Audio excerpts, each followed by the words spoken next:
अमावस्या के दिन आपको लगता है कि हमारे पूर्वजों का हमारे उद्धार नहीं हुआ, हमारे पूर्वजों का कल्याण नहीं हुआ, अधोगति में चला गया। एक बार रोज जरूरत नहीं है, प्रतिदिन करने की जरूरत नहीं, महीने में बस एक बार अमावस्या के दिन भी आप थोड़ा सा चंदन आपने देव आदि महादेव शंकर के इस स्थान पर अगर अर्पित किया, पर वर्णन कर रही है मैना न्याय और कला की कथा कहती है, उन्होंने संताज ऋषियों से माना चंदन भगवान को अति प्रिय होता है। चंदन ही एक ऐसा होता है जो पितरों को भी प्रिय होता है। इसका मात्र स्पर्श लगने से पूर्वजों का कल्याण हो जाता है। 7 स्थान शिवलिंग के बताए गए हैं जहाँ पर भूल से भी अगर कोई चंदन की उंगलियां लगा देता है। 7 स्थान ऐसे हैं जहाँ चंदन मात्र उंगलियां लगा देने से शिव पितर लोक के पितरों को मुक्ति प्रदान कर देते हैं, कुंड लोक का निवास कर देते हैं। 7 स्थान ऐसे हैं। 7 स्थान जो चंदन के बताए गए हैं। पहला देव आदिदेव महादेव के शिवलिंग पर चंदन का लेपन। आपको लगता है सपने में आपको मुर्दे दिख रहे हैं, या कोई जल रहा है, या कोई मर रहा है, या कोई चला गया है, ऐसा भय आपको लगता है। आपको लगता है मन में भय रहता है कि मैं बच्चों को वहाँ नहीं भेजूंगी,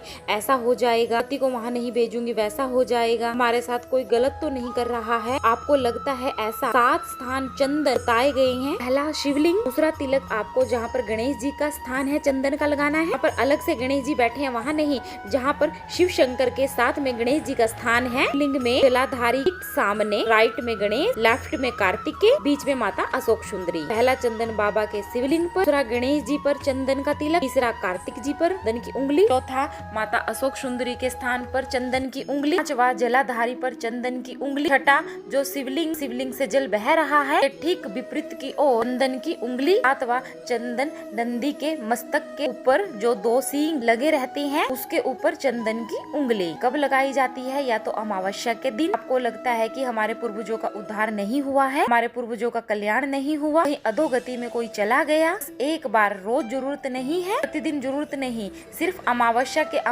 के दिन आपने चंदन के थोड़ा सा चंदन आपने अगर आदि महादेव पर 7 स्थान पर अर्पित कर दिया। पर वर्णन कर रही है मैना धन्य कला की कथा कह रही है, उन्हें संताज ऋषियों से माना कि चंदन भगवान को अधिक से अधिक प्रिय होता है। चंदनी एक ऐसा होता है जो पितरों को भी बहुत ज्यादा प्रिय होता है। अगर आपके घर में पितर दोष है, को ऐसा महसूस होता है, आपको लगता है एक लोटा जल ले, उसमें आप सफेद चंदन डाले और उसमें काले तिल डाले और वह जल आप शिव शंकर के ऊपर ओम पितृदेवाय नमः, ओम पितृदेवाय नमः मंत्र का जाप करते हुए शिव शंकर के ऊपर वह लोटा जल का अर्पित कर दे। चंदन सफेद ही होना चाहिए, इस बात का विशेष ध्यान रखें।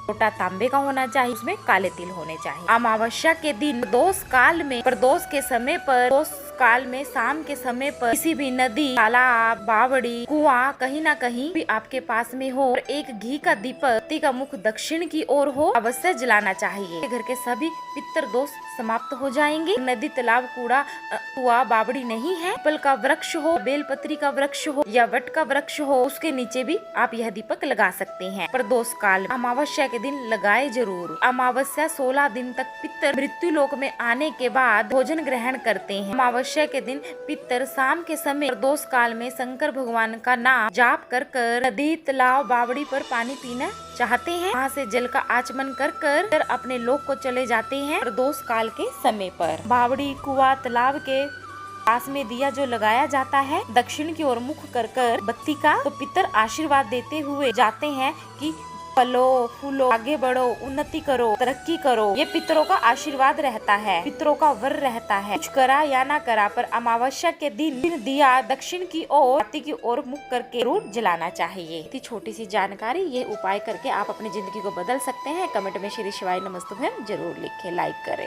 महादेव के लिए एक लाइक तो बनता है।